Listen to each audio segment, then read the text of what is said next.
Take a look around you. Your phone, your laptop, your headphones, your clothes, your kitchen appliances, even the pen sitting on your desk. There's a surprisingly good chance that at least one of them says, "Made in China." But have you ever wondered why? Why China? Why not Canada? Why not the United States? Why not dozens of other countries? Did China simply have cheaper workers? It turns out the real answer is far more interesting, and once you understand it, you'll never look at the label "Made in China" the same way again. Welcome to The Thinking Economist. Let's imagine you're starting a company that makes smartphones. You have a simple goal: produce millions of phones as efficiently and cheaply as possible. So naturally, you'd look for the country with the lowest labor costs. At first, this seems like an easy decision. China became famous for inexpensive labor during the 1980s and 1990s. Millions of workers moved from rural villages to rapidly growing cities, providing factories with a huge workforce. For many years, this gave China a major advantage. But here's where the story gets interesting.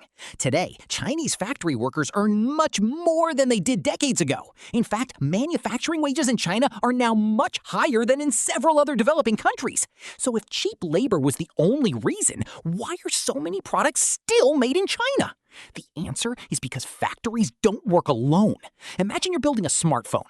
You don't just need one factory. You need thousands of different companies making tiny components. One company produces the screen, another makes the battery, another manufactures the camera, someone else produces the microphone, another company makes the charging port. Hundreds of suppliers all need to work together. In China, many of these companies are located remarkably close to one another. Sometimes they're only minutes apart.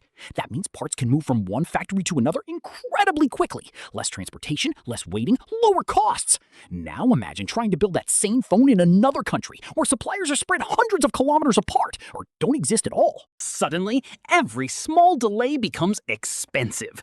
This network of manufacturers is called a supply chain, and China's supply chains are among the strongest ever built. But that's only one piece of the puzzle. Think about what happens after a product leaves the factory. It needs roads, railways, ports, airports, warehouses, power stations, reliable internet, fast customs. If any one of these doesn't work well, deliveries become slower and more expensive. Over the past few decades, China invested enormous amounts of money into infrastructure. Today, it has some of the world's busiest ports, extensive high-speed rail networks, and massive logistics systems capable of moving goods across the country and around the world. This makes manufacturing much more efficient. But there's another advantage that people rarely think about: experience. Imagine two chefs. One has cooked pizza every day for 20 years. The other just started last week. Who will probably make the better pizza? The experienced chef. Factories work in much the same way. China has been manufacturing products on a huge scale for decades. Workers develop specialized skills. Managers improve production methods. Engineers solve problems faster. Companies learn from one another. Over time, everything becomes more efficient. Economists call this learning by doing. The more you produce, the better you become at producing it. Now imagine thousands of factories improving at the same time. The result is an entire manufacturing ecosystem that becomes incredibly difficult to copy. Governments also played an important role. Beginning in the late 20th century, China encouraged manufacturing by creating special economic zones, investing in industrial development, expanding infrastructure, and welcoming foreign companies that wanted to build factories there. Many international businesses accepted the opportunity. As more companies arrived, even more suppliers followed.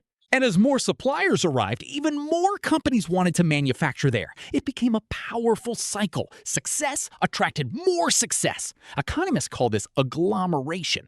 When similar businesses cluster together, everyone benefits. Suppliers find more customers. Companies find better suppliers. Workers gain more job opportunities. Knowledge spreads more quickly. Costs fall. Everyone becomes more productive. It's one of the biggest reasons why China became known as the world's factory. But does that mean everything will always be made in China? Not necessarily. In recent years, some companies have started moving parts of their production to countries such as Vietnam, India, Mexico, Bangladesh, and Indonesia.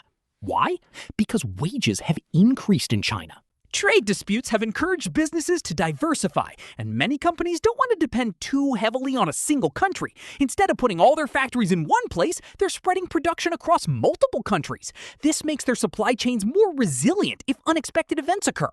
Even so, replacing China isn't easy. Building one factory might take a year or two. Building an entire manufacturing ecosystem can take decades. You need suppliers, skilled workers, infrastructure, transportation, reliable electricity, efficient ports, experienced managers, specialized engineers, financial services, training systems, and thousands of businesses that all work together. That's much harder than simply constructing another building. So why is so much of the world's manufacturing still based in China?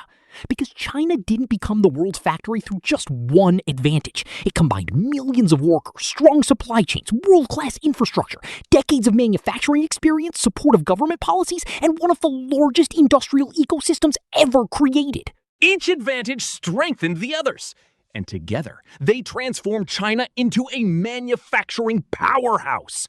The next time you pick up your phone, your headphones, or even a simple household product, take a look at where it was made.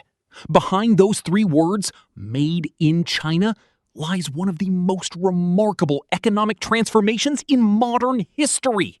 If you enjoyed this video, you might also like our upcoming videos exploring how global trade works, why shipping is so important, and why some countries become rich while others struggle. If you'd like to see more everyday economics explained in simple language, don't forget to like, subscribe, and share The Thinking Economist. Thanks for watching, and I'll see you in the next one.